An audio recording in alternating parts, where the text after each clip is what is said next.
दोस्तों इस पिक्चर को जरा ध्यान से देखिए। इसमें आपको जो डॉट बैग दिखाई दे रहा है, आप उसका असली प्राइस इमेजिन कर सकते हैं। इसमें ये जो 3 होल्स हैं, इसे देखकर आप में से ज्यादातर लोगों को यही लग रहा होगा कि ये तो फटा हुआ बैग है, मैं तो इसके 150 भी ना दूं। मगर दोस्तों इसका असली प्राइस क्या है, जब मैं आपको ये बताऊंगा तो आप हैरान हो जाएंगे। दोस्तों इस डॉट बैग की असली प्राइस है 14 करोड़ 90 लाख। ये बिल्कुल सच है, क्योंकि ये कोई ऐसा वैसा बैग नहीं है। ये बैग इसलिए महंगा है क्योंकि इसमें ये लोगो लगा है LV। 23.4 बिलियन डॉलर की ब्रांड वैल्यू रखने वाली कंपनी लुई वुइटन दुनिया भर में इसी तरह एक्सपेंसिव और लग्जरी फैशन आइटम के लिए ही जानी जाती है। और हाँ दोस्तों, अगर आप इस ब्रांड के जूते पहन लेते हो तो शायद कटरीना कपूर भी आपको नोटिस कर ले, जैसे कि कपिल शर्मा शो में उन्होंने नोटिस किया था। आज सबसे महंगे जूते अक्षय सर के। आपके भी कम नहीं है। वो प्राडा के हैं। वो लुई विटॉन के। और सिर्फ ये बैग और शूज ही नहीं, बल्कि इस ब्रांड के पर्स, शूज, टी शर्ट, यहाँ तक के टॉवल की इतनी प्राइस होती है जितना आप सोच भी नहीं सकते। सेलिब्रिटी और बाकी अमीर लोगों के लिए इस ब्रांड के प्रोडक्ट स्टेटस सिंबल का काम करते हैं, क्योंकि इसको सिर्फ वही लोग अफोर्ड कर सकते हैं जो बहुत ज्यादा अमीर हैं। दोस्तों ये ब्रांड है मिस्टर बर्नार्ड ऑर्नर का, और इनके पास अभी 2011 बिलियन डॉलर्स हैं। जी हाँ, और इस वक्त ये दुनिया के सबसे रिचेस्ट इंसान भी हैं। दोस्तों ये इतना ज्यादा पैसा है कि इसमें 2 मुकेश अंबानी और इलोन मस्क आ सकते हैं। तो चलिए दोस्तों शुरू से समझते हैं कि ये लुई वुइटन कौन थे और ये ब्रांड बर्नार्ड के हाथ में कैसे पहुंचा। देखिए दोस्तों, लुई वुइटन 1821 में फ्रांस के एक छोटे से गांव में पैदा हुए थे। इस गांव में कोई बिजली वगैरह नहीं थी। लुई के डैड एक किसान थे और माँ टोपियां सिलती थी। दोस्तों लुई वुइटन बहुत कम स्कूल गए थे, क्योंकि उनका मैक्सिमम टाइम अपने डैड के साथ खेतों में ही गुजर जाता था, ताकि ये लोग 2 वक्त का खाना खा सके। लुई जब 10 साल के थे तो उनकी माँ की डेथ हो गई और उनके डैड ने दूसरी शादी कर ली। लुई को ये अच्छा नहीं लगा और 13 साल की ही उम्र में वो घर से भाग गए। उनका प्लान था कि वो पेरिस जाएंगे और वहाँ जाके वो एक बड़े आदमी बनेंगे, पर पेरिस उनके गाँव से 200 किलोमीटर दूर था और उनके पास खाने के लिए पैसे भी नहीं थे। खाने के लिए लुई को रास्ते में जो भी जॉब मिल रही थी वो करते रहे, और एक बहुत अच्छी बात ये हुई कि एक कारीगर ने उन्हें नौकरी दे दी। वहाँ पर लुई ने लकड़ी, कपड़े और मेटल जैसी चीजों के साथ काम करना सीखा, और इसी स्किल से लुई फ्यूचर में लुई वुइटन का पहला प्रोडक्ट बनाने वाले थे।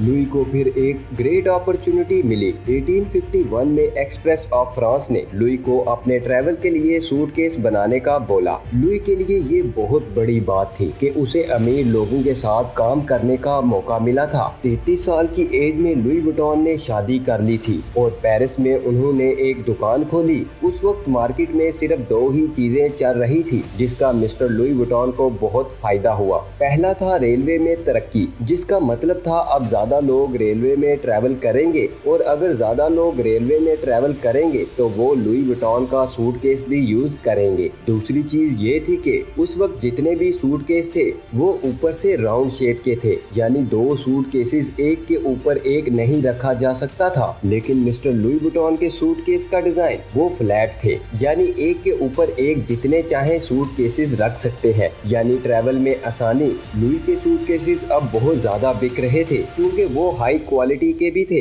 लेकिन फिर स्टार्ट हुई वर्ल्ड वॉर 1 और लुई को अपनी दुकान छोड़कर शेल्टर में छुपना पड़ा। जब 4 साल के बाद वो अपनी दुकान में आए तो सब कुछ खत्म हो चुका था। लेकिन लुई ने बिना टाइम वेस्ट किए एक नई लोकेशन पर दुकान खोल ली, जहां ज्यादा कस्टमर आ सकते थे, और 70 साल की एज में लुई की डेथ हो गई। जी हाँ दोस्तों, लुई इस कंपनी को सिर्फ एक दुकान तक ही एक्सपेंड कर पाए थे। उसके बाद ये बिजनेस उनके बेटे जॉर्ज विटॉन के पास चला गया। लुई के फ्लैट सूटकेस में जॉर्ज ने एक और नई चीज ऐड कर दी, और वो था एक अनब्रेकेबल लॉक। और ये इसीलिए था ताकि ताकि लोग ट्रैवल करते वक्त कीमती सामान भी ट्रेन से ले जा पाए और चोरों से ये सिक्योर रहे। जॉर्ज ने एक और चीज नोटिस की कि उस वक्त एक और शॉप थी जो नए नए लग्जरी प्रोडक्ट मार्केट में लेकर आ रही थी, जैसे कि परफ्यूम और हैंडबैग जैसी चीजें। जॉर्ज ने सोचा क्यों ना सूटकेस के साथ साथ हम भी हैंडबैग्स बनाएं। फिर जॉर्ज ने हैंडबैग तैयार किया।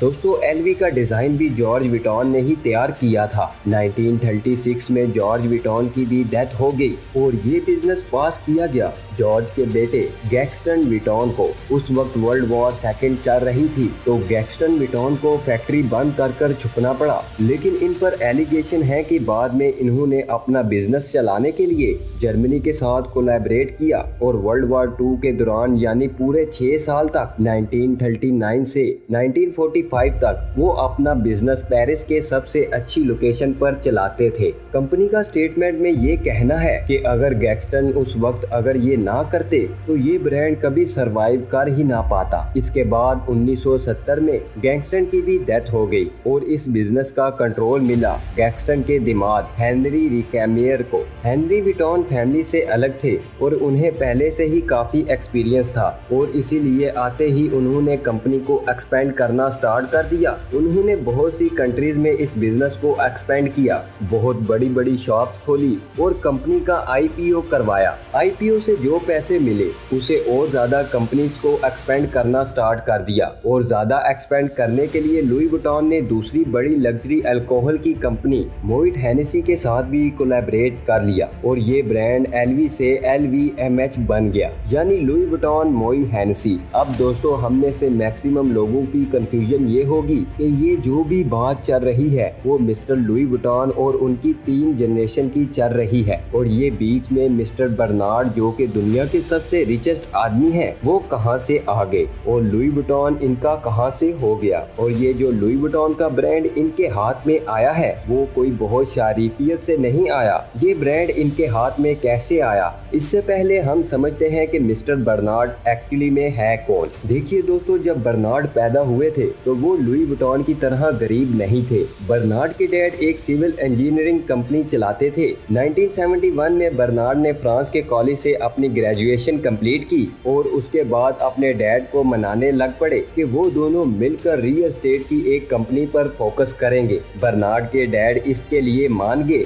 बर्नार्ड एक बार अमेरिका काम से आए थे और टैक्सी में टैक्सी वाले से बात कर रहे थे। उन्होंने उस टैक्सी ड्राइवर से कहा कि क्या तुम फ्रांस के प्रेसिडेंट के नाम जानते हो? तो इस पर टैक्सी ड्राइवर ने कहा नहीं, मैं प्रेसिडेंट वगैरह का नाम नहीं जानता, लेकिन हाँ मैं क्रिश्चियन डियोर ब्रांड को जरूर जानता हूँ कि वो फ्रांस का ब्रांड है। ये बर्नार्ड के लिए बहुत बड़ा लेसन था कि जो ब्रांड का नाम है वो एक बहुत ही पावरफुल चीज है। अब हुआ ये कि फ्रांस वापस आने पर उन्हें पता चला कि जो क्रिश्चियन डियोर की कंपनी है उसका दिवालिया निकलने वाला है और फ्रेंच गवर्नमेंट उसकी नीलामी करने वाली है। बर्नार्ड ने अपने पार्टनर्स की मदद से इस लूज मेकिंग कंपनी को खरीद लिया। 1987 तक आते आते बर्नार्ड ने इस कंपनी की पोजीशन ही चेंज कर दी। ये कंपनी प्रॉफिटेबल हो गई और इस कंपनी ने $1.6 बिलियन का रेवेन्यू किया। इस समय तक बर्नार्ड गैक्सटन विटॉन के दिमाग के फ्रेंड बन चुके थे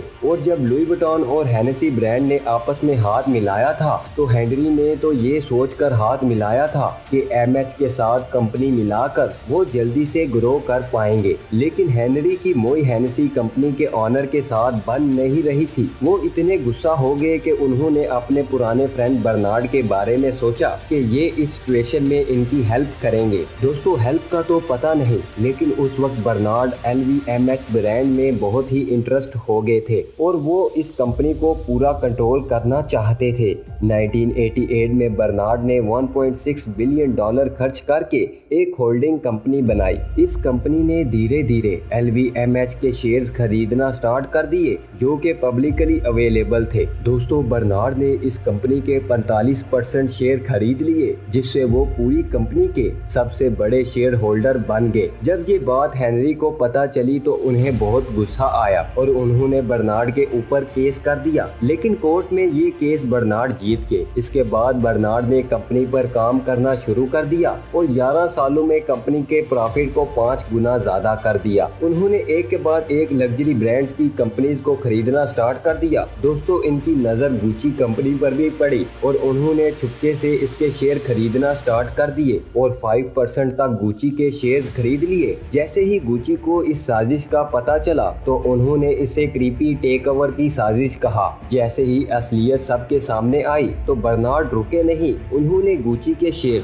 35% तक खरीद लिए। गुची को फिर एक नई टेक्निक का पता चला कि अगर वो अपने एम्प्लॉइज को और शेयर्स दे दे तो बर्नार्ड के गुची में जो परसेंटेज के हिसाब से शेयर्स हैं वो कम हो जाएंगे। सितंबर 2001 तक यही चलता रहा। फिर बर्नार्ड ने गुची के सारे शेयर $700 मिलियन के प्रॉफिट में सेल कर दिए और गुची का सपना छोड़ दिया। और उसके बाद अब ये बहुत सारी लग्जरी ब्रांड्स के ऑनर है। LVMH अभी 70 से भी ज्यादा ब्रांड्स को ऑन करती है और 2 लाख से ज्यादा लोग इनके लिए काम करते हैं। दोस्तों, जो मुझे लगता है कि 4 जनरेशन लगी इस ब्रांड को खड़ा करने के लिए। लुई वुइटन इस बिजनेस को सिर्फ एक शॉप तक खोल पाए, उनके बेटे जॉर्ज ने इसे थोड़ा सा और एक्सपेंड किया और फिर गैक्सटन ने उसे और थोड़ा एक्सपेंड किया और फाइनली में एक्सपेंशन स्टार्ट हुई हेनरी के टाइम पे, जब उन्होंने उसे और कंट्रीज में एक्सपेंड करना स्टार्ट किया। इसके अलावा मैक्सिमम एक्सपेंशन तो बर्नार्ड ने की और वो की उन्होंने और ज्यादा कंट्रीज को हायर करके।